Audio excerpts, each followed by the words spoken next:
Good afternoon, welcome to the return of Blakey's Bootroom here on Wales Online. Nathan and Phil Smith in the studio. We're always late on Blakey's Bootroom, but this year we're about 5-6 weeks late. What happened to your watch, Blakey? That's what I'm saying. Yeah. Blakey's had a 10-week holiday in the Bahamas or something. Blakey's my fault. Not Blakey's fault. Anyway, enough about that. We start at probably a very good time, really, or maybe a very bad time. A poor start to the season got a whole lot worse last night. 3-0 defeat away to Preston. The worst performance of the season, Phil, without a shadow of a doubt. What is going wrong? Well, it's difficult. I mean, First I think. of all, welcome, Phil. Thanks, Blakey. Thanks Phil. very much. Pleasure to be here. Yeah. I think last night was the first time they really haven't turned up, to be honest. I think in previous games, okay, they haven't played brilliantly, but they're ones that could have kind of gone either way. I think last night was the first time where it was clear that they were just completely played off the park, which, let's be honest, against Preston side 23rd in the table, short on confidence is a huge worry.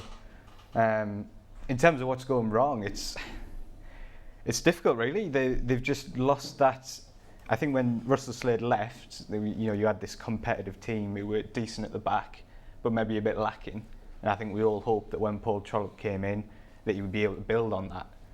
The issue is they've lost that bit of stability, which isn't surprising when you lose a lot of key players. You take David Marshall out of that goal, you're not going to have as good a defence. Your defence is going to lose a bit of confidence. It's going to lose a bit of structure. So at the moment, they're just in this quite troubling kind of halfway house where going forward, they haven't had the time to make the improvements that they need to. And in defence, they've just lost that.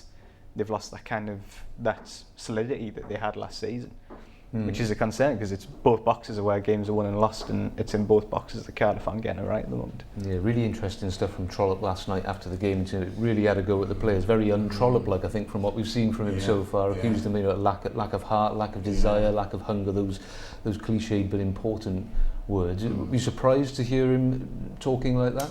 Not at all, John. It comes to the point where I always say, in a dressing room, brutal truth is the only thing that survives in the dressing room. And you can say, you're supposed to keep all in the house. What's said in the dressing room stays in the dressing room, what have you. But listen, you've got a responsibility to your fans as well.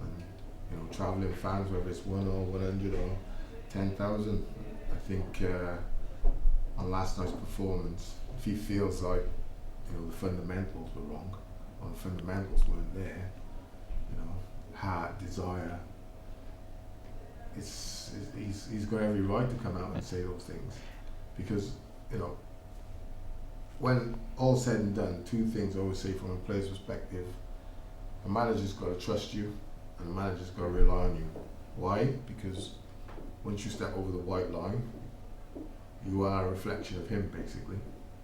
If he feels that what he sees on the pitch isn't a reflection of what they've done in the past weeks, and of him and his personality, first and foremost, he's gonna blast them in the dressing room, and then he's gonna come out and say what he said.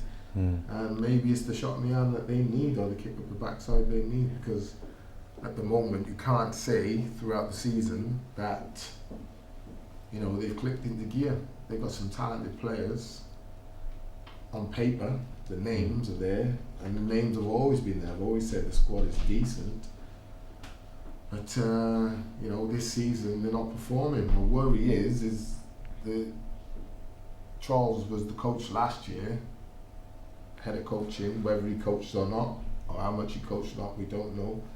But now it's his team. So I don't see a lot of improvements, to be honest with you. I don't agree with the system that they're playing. Let's talk about this, because a lot of fans, a lot of comments coming here, a lot of people have been saying that this system just does not suit these Cardiff City players. They clearly don't know how to play it. Is that right? The problem with the system is it does take time to embed, and it takes time for you to work on it. But first and foremost, it's okay saying as a manager, this is my problem. If you've got a certain way of playing, a philosophy of playing, if you like, because the club hasn't got one, so you revert to the manager's philosophy. However, if how you want to play doesn't suit the players at your disposal, you'll have to do it almost gradually. Yeah. Do you understand? You might in a couple of games revert to a back three when you're say 3 goals to the good or something like that, or you know you'll get an overrun in midfield, so you revert to it for the last 20 minutes and put an extra man in there. There's different reasons, but it is a gradual, step-by-step thing that you do in training and what have you. But I'll maintain that system is not conducive to the players that we've got, because we've got no pace. The only player we have with pace, I said it first time on radio, was Kadeem Harris, and I said he will end up being the saviour of Paul Trollope. However, Charles seems to be adamant that this boy is going to play deeper, or wing back. He's not a wing back. It's a skilled position, and he's not a right back. And you've just bought Ricky Lambert, who likes balls in the box, and you've got a kid who's the quickest in the team playing too far back. I just think some of the problems he's bringing upon himself. But then, you know, like I said, you've got to have the players at your disposal to play certain systems. Cardiff have no counter-attacking threat whatsoever. But that's what they're playing. Which is a huge issue, because to play a 3-5-2, correct, you need to be your transitions from defence to attack need to be absolutely rapid, and Cardiff don't have that.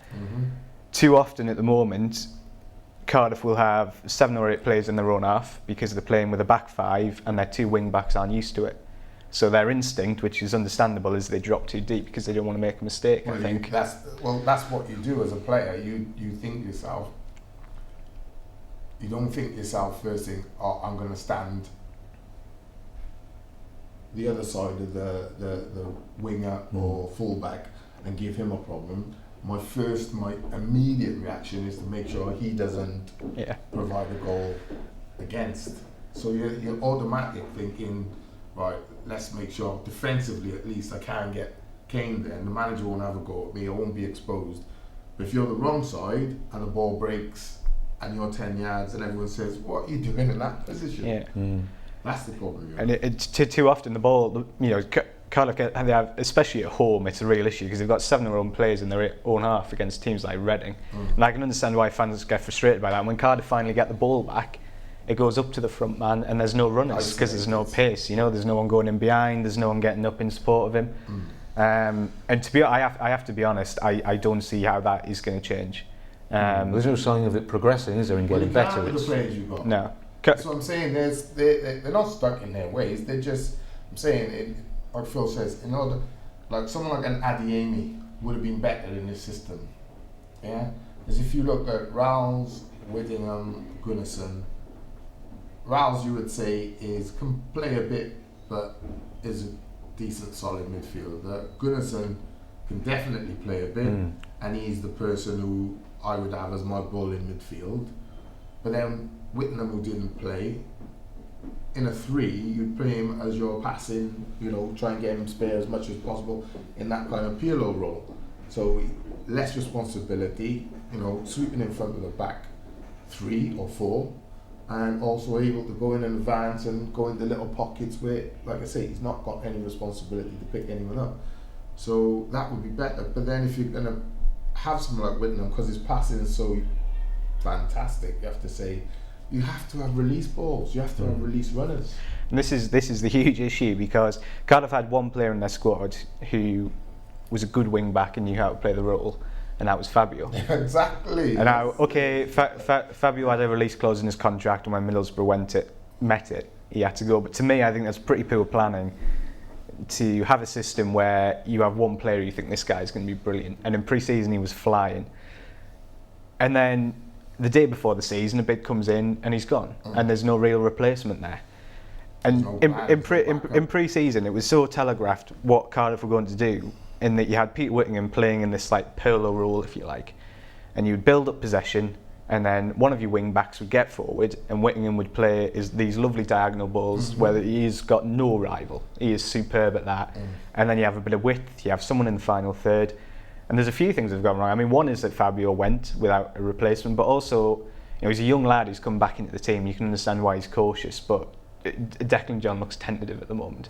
He's not taking players on, he's not getting forward, and it's probably what Blakey's just saying. You know, he's a young lad who's come back into the team after a long time out. He won't want to get exposed, he won't want to get caught up the pitch and be Play responsible for a 4-3-3, goal. Phil. Yeah. Play a 4-3-3. Well, Play the big man down the middle and play young Deck on the left and play young Kadim on the right. You've got youth, you've got experience, you've got pace. You know, I just think at the moment, and it happens with a lot of managers. Is there anyone? I mean, Charles has got the experience of Lenny Lawrence, which is like vital for me. You know, but whether or not they're recognising it, whether or not they're saying no, this is the best system, I can't think for 1 minute that, you know, they are sitting down and looking and thinking in this system, which is effectively counter-attack based, that we've got the players that's going to carry us out. And if we do, why are you playing your two young kids as attacking wingers or wide men so deep? You know, give them license to break and then say to the two in midfield, you know, you two sit, so you're creating a back three with the two in front, and these two have got less responsibility. Let them go high. Let them get used to running forward and being out of position. Why? Because my two central sitters in Gunnarsson and Riles are going to do this, and they're going to become fullbacks and cover. But that's organisation of the back three and the two in front. And like I say, that takes work. It's at the moment, it's I don't see it progressing. That's my worry. I don't sit and think I can see. No, they're not far off it. It's just going to be more of the same, I think. Well, is there any suggestion? Do you think he will ditch it, Phil? Can he ditch it? Weren't we told the other day by Ken Chew that this is the new Cardiff way, like the Wales way, playing this way in this style? It's what you've been asking for months. No. I've not. You wanted a Cardiff way, an identity. I want the Cardiff way, but it's not the Cardiff way, is it? It's the Wales way. You just said it. And the point is, you ain't got Gareth Bale, you ain't got Aaron Ramsey, mate. So a philosophy should not be a formation. No. If you look at the teams that have philosophies, ways of playing, it's not wedded to three numbers and that you play that way every single game. It's about what you do on and off the ball. It's not just about how you line up. And this, to be honest, this Wales way is, if you want to say to your manager, you have to go and play like Wales, you absolutely have to give them the players to do it. Absolutely. And Cardiff haven't done that, and that's a fact. To be honest, I think they've signed some good players this summer. I think Emma Hughes is a real good talent.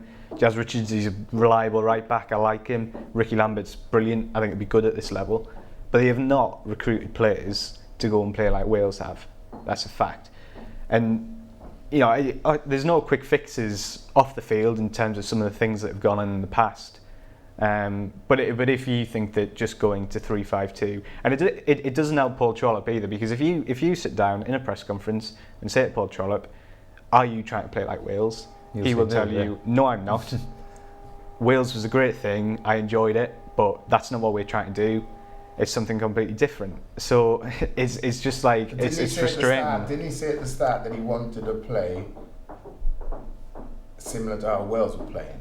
Didn't those words come from him? So I recall him saying when they came back from the Euros that they wanted to play similar to how Wales were playing. And I said, because I know he said it, because I commented and said he's leaving himself.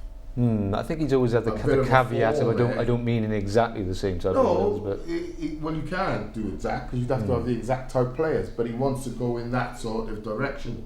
For me, it was all.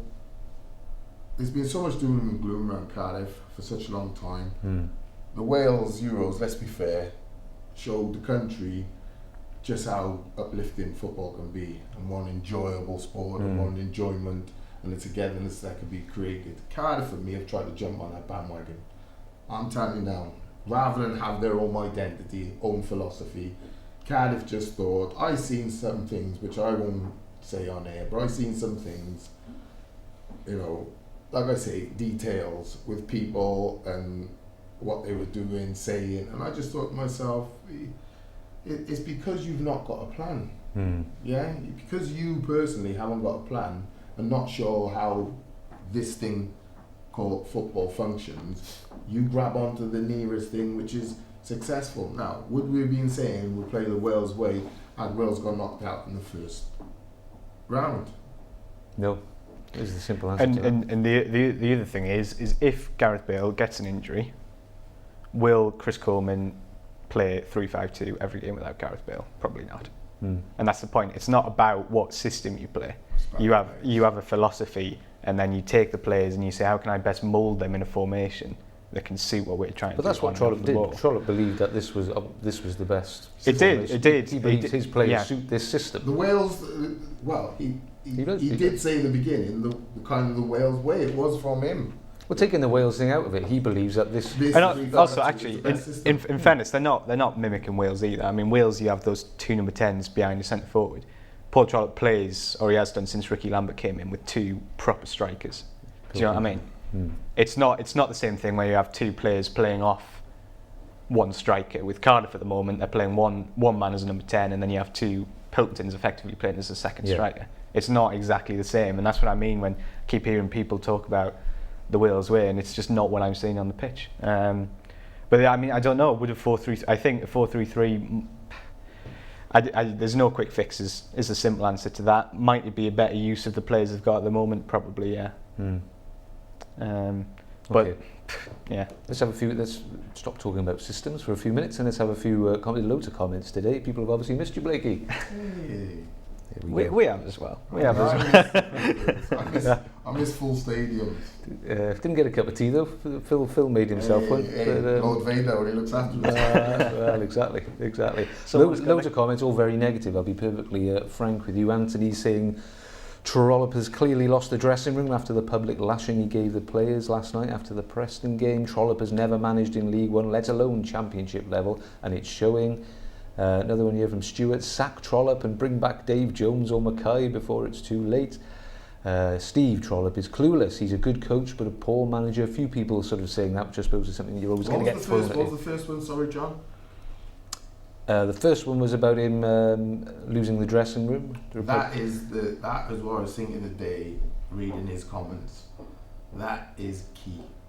Who put that? Who sent that? Anthony, I believe. Anthony, you got the nail on the head. He hasn't lost them, but over the next 5 games, you will see whether he's lost them or not after the lashing he's given them. Because players will say, and this is what I say, when you run your club not so good, you give players so many reasons for outs. Players love excuses, right? So players will say, this is wrong, that's wrong, what about this, what about that? Fan base is going like this, crowds, on your back straight away.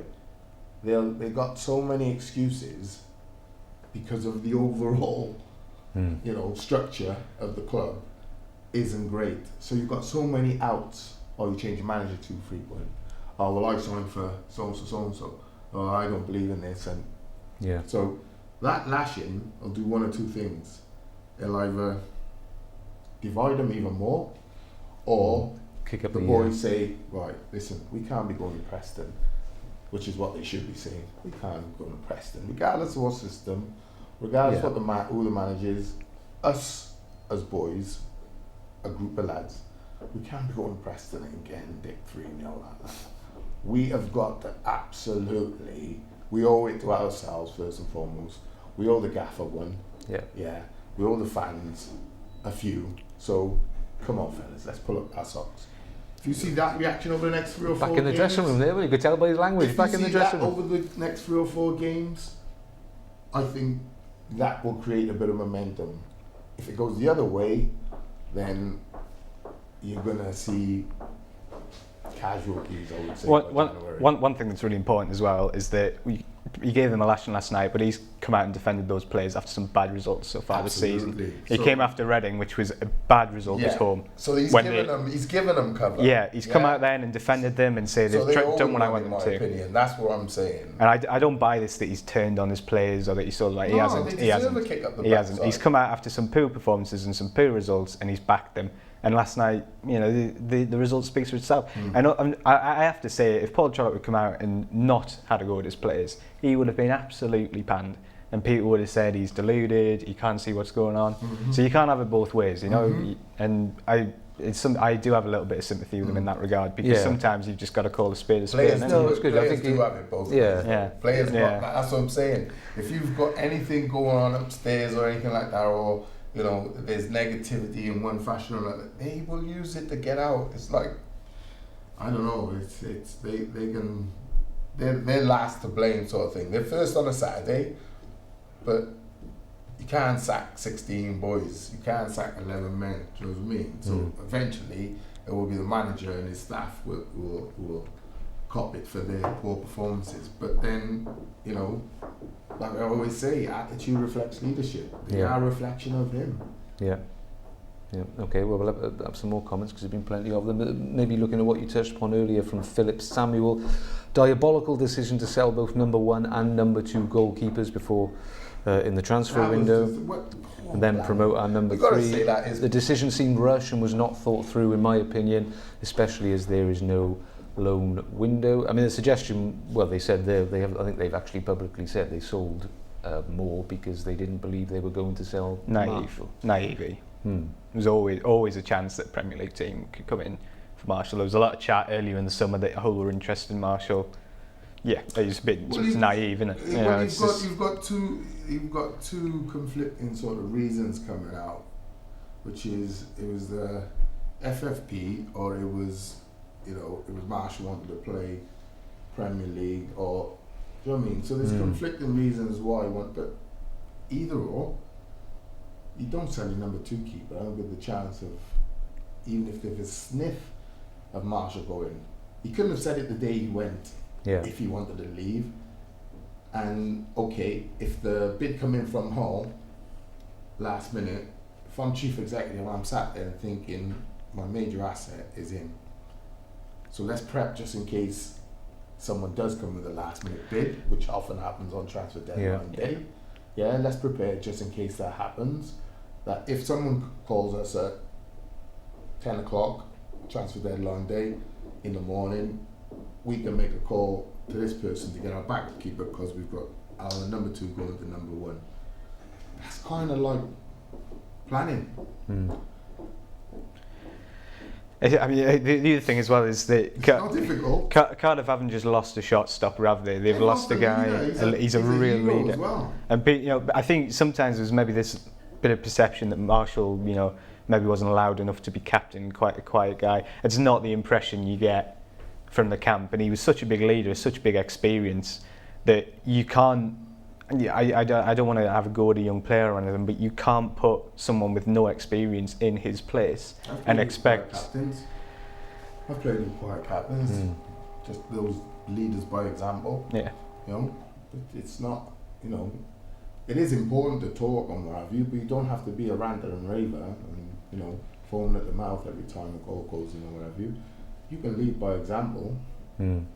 Okay. In terms of Trollope's own situation, there's people on here. I mean, this is probably an extreme point of that view, saying Trollope should go. They're just not convinced that he's gonna work out. How long do you think? I can't say how long before that becomes a genuine issue. 4 or 5 games maximum. Before, if we lost 3 or 4 and drew 1, it becomes a major issue because you're going to probably find yourself bottom of the table with a gap. Yeah. But for me, I think this is going to be continually happening. I'm going to say it now. I think the club are hiding behind the managers. I think what they're doing is putting their managers up front, right, knowing this is a total mess behind here. We're going to give the perception that we got an owner, chairman, chief executive, like any other club, and we run like any other club. However, the fans know, we know, over the last couple of years, it's been a right royal, right? So what you're doing is, up goes the new manager again, and what happens? It's a total, we call it in the dressing room in football, a total deflect. Yeah? Whether Charles is the right man for the job or not, okay, that is an issue and that is a question to be answered. However, do you look beyond Charles and go, yeah, they're set up, they're so well set up, all they're missing is a manager? Can we say that? I honestly, listen, there's always a point in getting into a relegation strap would be a disaster for Cardiff, and if that becomes an issue, then it's a question. But what's the point in getting rid of Trott and just starting the whole thing again with somebody else. Unless you solve the long-term issues, unless you back someone to go in and try and change things a bit, what is the point? You've got nothing in your academy, 21s, which is probably the 23s.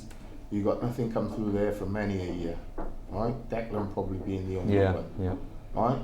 So you've invested perhaps 200 million quid, you've upgraded the stadium, and you've wasted untold money on players. Regardless whether you think Malky done this, or Slade done that, or Charles has done this, like I keep saying, the chief executive, chairman, owner, you're responsible, and board, you're responsible for the signings, the structure, the strategy, where it's all going. So, you know, to keep lambasting managers, there's a problem with the club. They won't accept it. Yeah, that's my problem. I can't stand it when, you know, people step into football. You see so many big clubs. It's not just Cardiff. There's so many big clubs now where you see, you know, that's just not being run right. You know, how are they finding themselves there? It's clearly mismanagement. Now, it take these people who are, you go in, I tell you what, let us, a few footballers and a few football writers, let's go into their business. And when they want to give it this, tell them, no, we ain't taking your advice. We know what we're doing. You know, I know what I'm doing. And then when it starts to all go pear-shaped, what do you think? What do you think is the outcome? Do we get sacked? Do we get reprimanded? Or do we just say, no, it's the little guy who's running my store. It's his fault. You know, you can change that manager in the store as many times as you want. If your fundamental, your foundation, or your top, I call it, is wrong, you just go round in a circle. But they won't accept it. They won't accept it. And now you're seeing, bit by bit, it's breaking. Fans got nothing to look and think, oh, well, get a couple of those young players in there, you're him and him. Get them in there. Then you look at the coaching that's being developed at the academy. Not good enough. I'll say it, I don't care. Not good enough. The overall structure. Bellas was supposed to be going in, running, taking over the academy or helping the academy. I don't know where Bellas has gone. That's gone quiet. Why? I can't tell you why. I haven't spoken to the boy, but my guess is Bellas is too hard for that type. Because they still think, most of the academy coaches still think, playing through the lines and checking your shoulder and going to page 2 of the manual and I got my A license, pro license, and mate, listen, Bellas would tell you it's not like that on a Saturday, mind. As you just seen with Paul Trollope, come out lambasting his players. Well, at 21 level, youth level, you're not allowed to do that. But the harsh reality is, when you get to the top, it's brutal. If you're not performing, it's brutal. And if the manager's not lambasting you, trust me, on Saturday, if you're 1-0 down after 10 minutes, Cardiff fans, they're not renowned for their patience. It's a big game, that, isn't it? Live Massive. TV game, Leeds is always going to be big anyway, isn't it, Gary? And this is it's all the rest huge of now. it. It's absolutely huge. And this is kind of the issue in a way, because you can talk all about the kind of football you want to play and want to play good progressive football, but as soon as the pressure goes up, you can't do that. You've just got to go out and fight for your life, haven't you? Yeah. Especially in a game with Leeds. Yeah. You know, it's absolutely huge, and they're not going to be able to go out and play. If they do go out and play triangles and score some good goals, then that'll be a huge credit to them. But it's not going to be that type of game. It's not going to be that type of game, and I think it's so important that Whittingham needs to go into that midfield. Not because he's a scrapper or a fighter, but because he'll have that composure and he'll have that poise. But if you're playing you need to get in your spine midfield with 2 wing backs, do you need more than 1 dog in the championship? I would say no. 1 with a passer is enough. But we know Wits, I've said the last 2 years, you've got to use him sparingly and look after him. But if you're going to play 3 in midfield and you can see he's not running around empty, you've got 2 other dogs in there. You can put 2 other dogs and allow him that, you know. You can say, right, here's the freedom, the Wits. But again, you work on it. You find yourself on the right sometimes deep Wits, on the left sometimes deep. You might find yourself behind the midfield 2 picking up the ball, standing. But you might find yourself advancing a number 10 position. kind of like Ramsey. Yeah. Yeah. Ramsey's got so little but so much responsibility because of his engine. If you see him in Euros, he's still going at 80, 85 minutes, like it's the first or second minute. And people just cannot cope with that continuous. He's not quick. He's no quicker than Wits or slower than Wits. If you watch the two of them run, they're very similar in the way they hip motion and everything. They're very similar in the way they walk, the way they run, right? But what Aaron's got is he will stay at like 9, 10 for probably 95, 100 minutes. Whereas Wits, because of the age, knocks and everything like that, he can only sustain it for probably 75 minutes. But in a 3, you use him. When he goes off the pitch, when he goes, there's just not enough creativity. There aren't players who are looking for those forward passes. When he came on against Norwich, they were playing down the left hand side, and a throw in comes in, and Whittingham first time volleys it to the other flank about 60 yards, and everyone in the stadium and us sitting in the press box going, what is that? It lands at Kadeem Harris's feet, and suddenly he's got 40 yards of space, and it was just like, wow. Sometimes you forget that he's just got that vision that you ain't got that I haven't got, and and that's the point. I did not see Harris in space. I didn't see the pass coming. But I tell you what, not many of the Norwich players did either, and suddenly kind of had a chance. And you've got to use that. You've got to use it. He's a luxury player. Yeah. You can use a luxury player in this championship, in this league, in a 2 midfield. In a 4-4-2, you couldn't play Wits, I would say. No. That's when you said that a lot last year, yeah. Right. But in a 4-3-3 or definitely a 3-5-2, you almost, that's what I'm saying. In this system, he's got free reign. In most other systems, you've got part responsibility. Yeah, you have, and then you would arrange it, or you would work it so that if he's in a certain position, then whoever's tracking may close the ball closest to the ball, and Wits tries to tuck into their position, and blah blah blah blah blah. All different conversation. But in a 3-5-2, I don't understand it. Actually, I would also say, before the last 2 games when he hasn't played, I reckon, other than Lee Peltier, Peter Whittingham probably made more tackles than anybody else at the base of that midfield, actually, because his reading of the game's so good. But that's not to say that he can be a tough tackling defensive midfielder, but actually it's not true that he's liability defensively, because actually he reads the game quite well. But yeah, I think he's got to play, especially a big game like that. He's been there, he's done it. I can't see how. He's not liability defensively. He's just not a defensive-minded player. No, of course not. He's not a tackler. If he's going into a 50-50 and comes out without the ball, he's not the type of player you'd be saying, "Oh, you got to." We all say they got to win it, but you wouldn't be saying you got to win that. Gunnarsson, however, you go into a 50-50. I expect Gunners to come out with the ball 6, 7, 8 times out of 10. Wits, not so much. So you know that about him. However, like Phil said, if you're pinging a 60-yard pass, I'd expect Wits to complete that pass 8, 9 times out of 10. Gunners, probably 3 or 4. That's balance, yeah? Yeah. What about Emir Hughes in the whole midfield conundrum? Because he fits the Cardiff way, young, exciting, Welsh signing, clearly a talented player. Started last night, but withdrawn early. Is he going to be a starting player, do you think? Last night. He had no pre-season, is the top and bottom of it. He had a few niggles at Wigan. It was also fairly clear that he wasn't in the picture there. He wasn't really involved with the first team squad much as I understand it. And this is kind of the short term versus the long term payoff. You have a player who you think long term, he's got a lot of potential. He could be a good player for Cardiff. In the short term, he's not there at the moment. If you have another pre-season, it's the hardest thing in the world for a player. Without pre-season, you're starting maybe. You're looking at maybe October before you get into his running. And I'll be honest, I haven't seen enough of him. I've seen Wales and watched in 21s and stuff like that. Very talented player. No, definitely talented. I actually think, and I'm not convinced that he can only play in this holding kind of midfield role. I think that psychologically at his age, I think, if you're asking him to run 11 or 12k on a Saturday, he can do it. He can go past the player as well, by the way. He can beat a man, and he's got to play a bit, so which is what Cardiff don't have. In this tag labeled to him as a number 6, Yeah.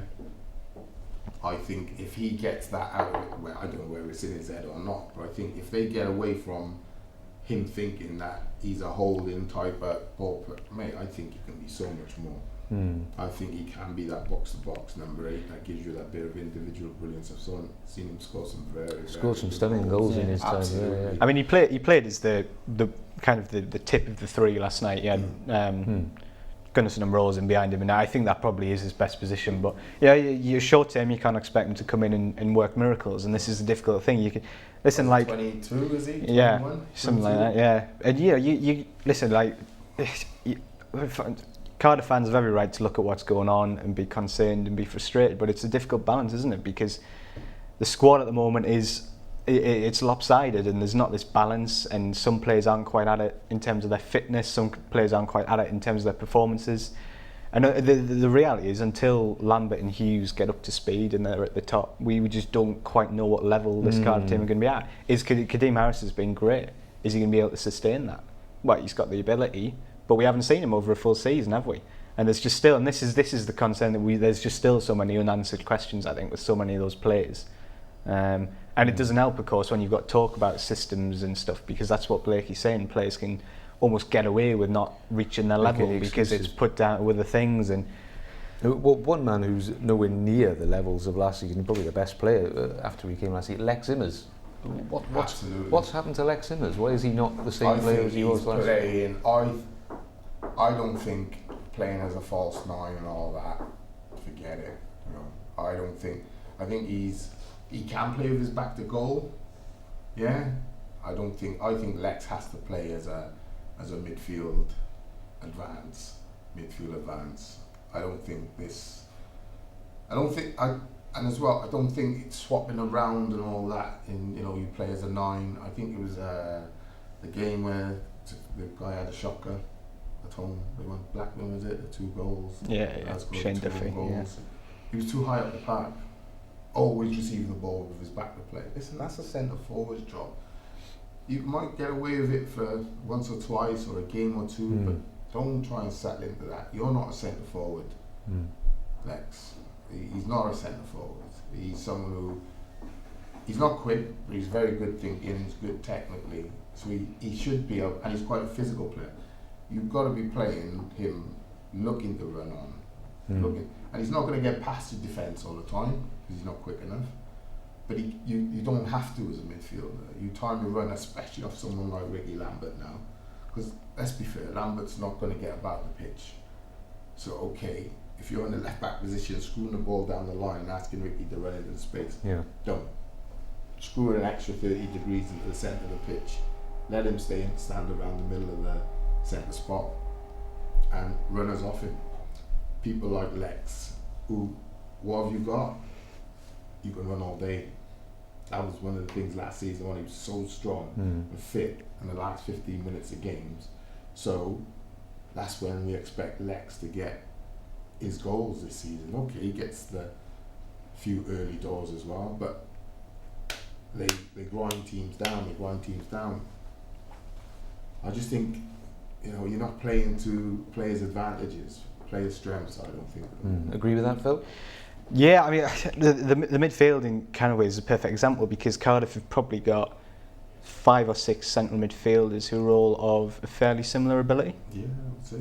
All decent players, all good players. Same pace. Not all similar pace. A lot of them have got quite similar attributes, and that in a way is kind of, this is what I mean by like a lopsided squad, because you don't know what your best team is, do you? No. If we were to say to Cardiff fans and we were to pick what we thought our strongest Cardiff team was, strongest midfield, we'd all come out with something different, and it's difficult to see, and that's just what in the long term is just, you don't quite know how the pieces are going to fall, but there isn't enough variety, I don't think, in the squad at the moment, and I kind of feel like in a lot of ways, whichever formation you put out, the same deficiencies are probably going to be exposed. You've got a lack of pace. Yeah, no counter-attacking threat. We've said it for how long on here? Yeah. Since we started many years ago. Yeah. Cardiff have endured season after season with a lack of pace in their team, in their midfield, in the full-back position. I don't mean strong runners. I don't mean quick. I mean pace. That talent to run 60 yards over the top and outpace people, outstrip people. Kadeem Harris has pace. Declan John has pace. They're both quite rapid players. So those two right now in this formation are the keys to unlocking, because they're gonna have this. Listen, playing in patterns is fine, right? But in the championship, you have to have different, more than that as an option. And because they don't, like Phil said earlier, they don't actually transition quick enough. So the passing is not rapid and crisp enough to get them beyond the midfield and at people's back fours. So if you haven't got the ability to pass it quick and move it quick and transition quick, then the other option is legs. Chuck it over the top and race it. At Carrow Road on Saturday, and this is no reflection on Jazz Richards and Declan John, I'm not having a go at them, but between them they put 5 crosses into the box over 90 minutes. Now they're Cardiff's only wide players. If you're going to play Ricky Lambert and Anthony Pilkington up front as a partnership, you want to be at least trebling that, don't you? Trebling in for one half. Yeah, but it's true. You've got to get balls in the box, and that's where when people say the 4-3-3, that's where I can see it making a difference, because with two players on either flank, you can start to work those overlaps a bit, and you can start to bombard the box a little bit. And with the players that they've got in midfield, they shouldn't be getting overrun.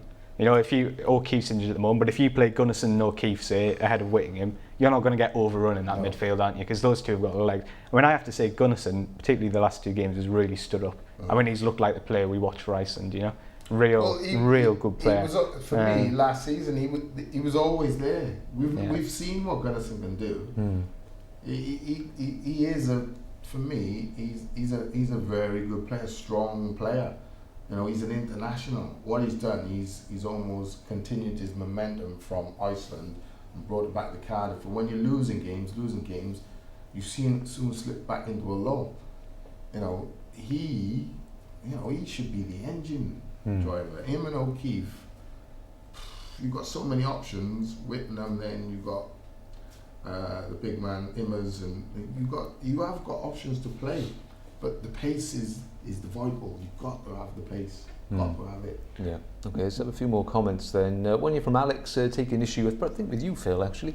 And he says, in quotation marks, what is the point of getting rid of Trollope and starting again, which I believe is what you said. And he says, surely that wasn't just said. There's plenty of examples of when an underperforming manager has been replaced. It saves a club's season. If this poor form continues, he will have to be replaced, or League One will beckon. Yeah, but you said to me that people were confident to go now. No, listen. If this continues up till Christmas, then Cardiff are going to be in the right hole. But my point is that there are players injured, there are players who aren't match fit, players who've come in late in the window, and I don't think you can blame Paul Trollope for the fact that players have come in late in the window, that he's lost players late in the window that haven't been adequately replaced. And right now at this point in time, I don't see. I don't think you should change the manager. I'm quite happy to stand by that. I don't agree with that at all. Yeah, okay. Did you say the person said he should? He said he did to change the manager, or not to change the manager? To not change the manager. Alex was taking issue with the fact that Phil had said that, what was the point in changing the manager? Plenty of suggestions for now. People still love Dave Jones. Dave Jones, still a few shouts for Dave Jones and Craig Bellamy, Dream Teams and all the rest of it. Yeah, it'll last about a week before yeah, it's a WWE. Oh dear. Few here from Bill saying the strangest decision, which shows the total inexperience of our directors. They're clueless. If they're going to appoint a manager, they should trust him to do the business. Following that, they should not have signed Trollope in the first place, says William. Reza says Trollope doesn't know what he's doing. The Wales way is not the Cardiff way. This is what happens when a clueless owner decides he wants a style of play but doesn't have a clue how to implement it. Great point. I want that. What's the name? Willy Wonka. I want that. I want it now. Yeah. Martin says our problem is not the team or the manager. It is the way the club is run like a Sunday school fete. Mine's with me, I think. That's what I say. It's those at the top. Okay, imagine me coming in now and saying, "Get the way, John. What are you doing? Like, I know what I'm doing. Start doing your job," and you'll be sat in the back and thinking, "What's he doing? It's not a play." I wouldn't have the first clue at the start. If I wanted to do your job, I'd ask you, "Mate, can you chaperone? Can you like lead me only for a couple of months till I get my feet under the table? I know, you know, downfalls and whatnot, the right, and you know." Is that logic? Might take you longer than a couple of months, but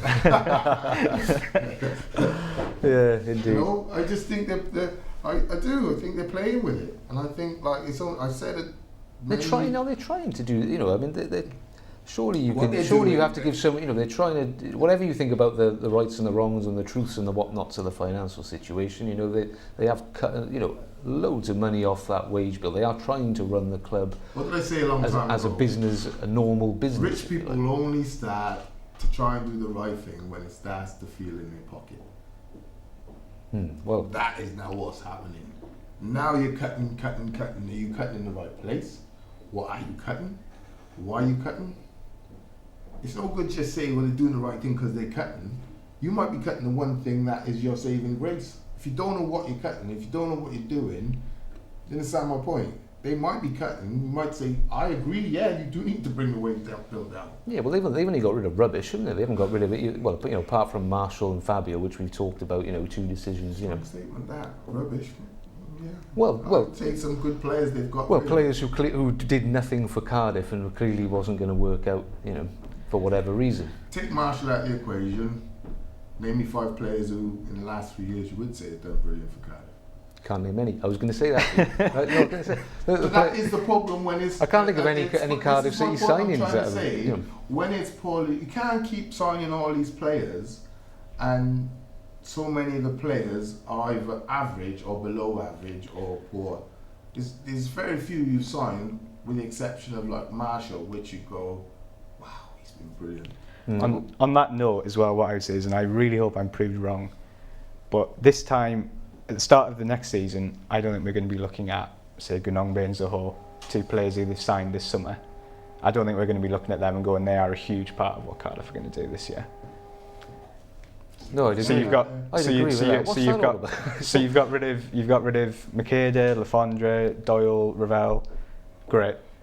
Are we going to be in the same situation next summer with Gunongbe and Zoho? I hope not. But at the moment, let's face it, they're not playing. Zoho's not in the squad.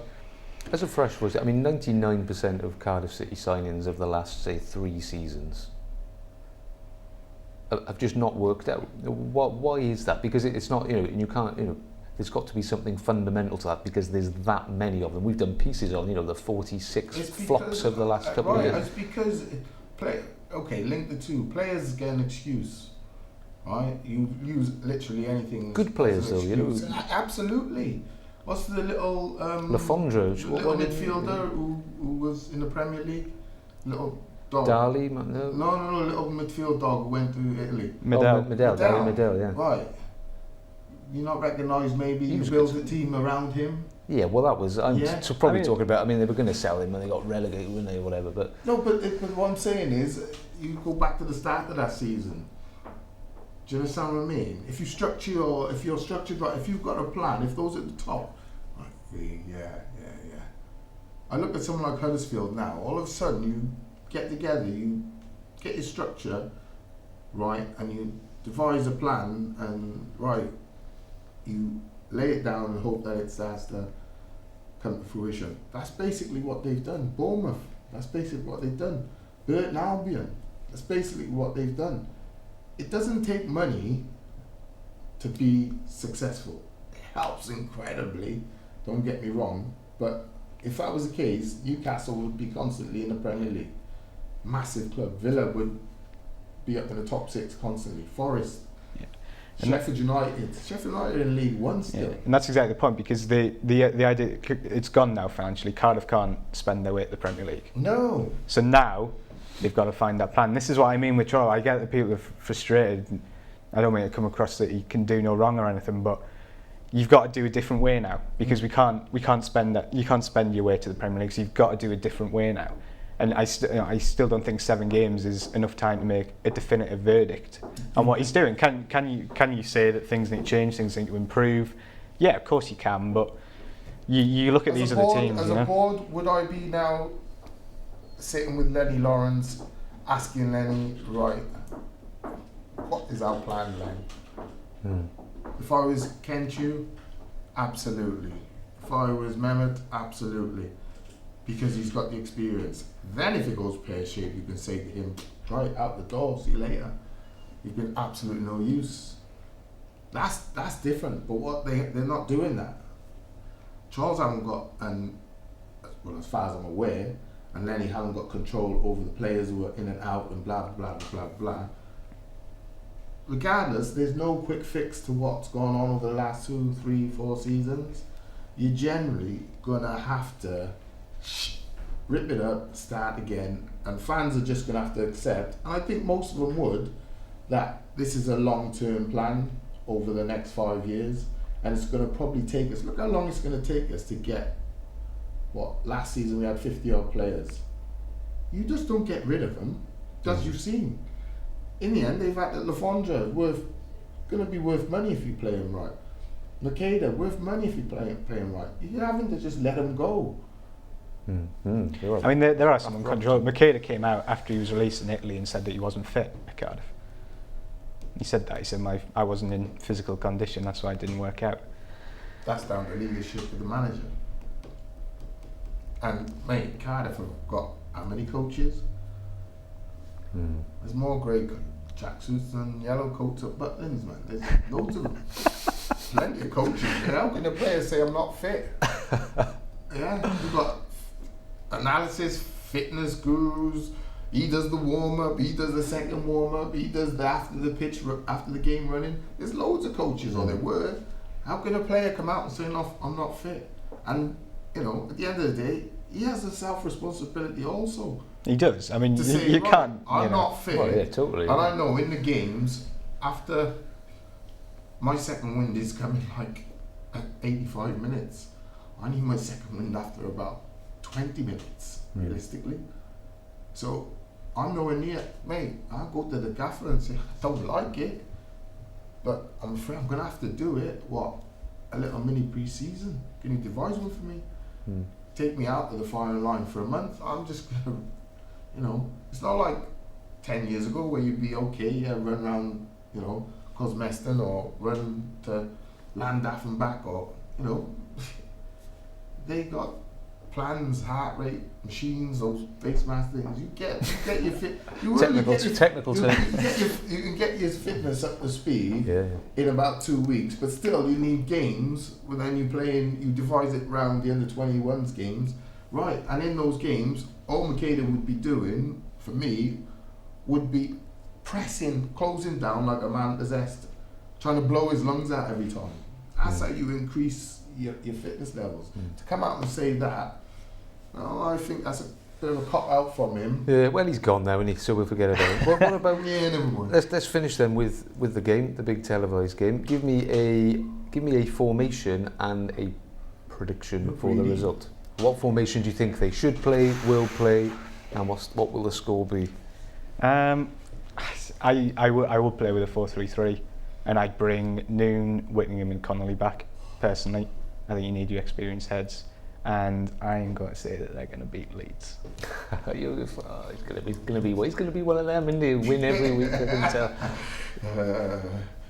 I would suggested 4-4-2 or 4-3-3, probably 4-3-3. I think it's better. To the players what we got, and my only worry is Leeds haven't won here for a long time. And what do I always say? Sooner or later, the Donkeys got to win. Yeah. So the way Cardiff are, the confidence. Listen, I hope what Charles has said comes out, and yeah, speaking as a former player, they know. Listen, all excuses in the world. At the end of the day, getting trounced with Preston like that isn't good. So self-pride, they should come together as a collective and want to get results. So after saying all that, I'm going to settle 1-1 draw. Say a 1-1 draw. Well, there we go. But we'll find out, I suppose. Yeah. We'll find Great out. to be back, by the way, John. Yeah, I don't know. Yeah, Thank you for your time. Thanks for coming Young back. Tucks, I mean, Indeed. All right, chaps, we'll leave it there. We'll do it all again next week. Thank you for joining us. Thanks for all your questions and comments throughout the last hour. Yeah, Plenty brilliant. of news coming from Cardiff City over the coming days. And, of course, we'll be live on Saturday, early kick-off, remember. We'll see you then. Take care.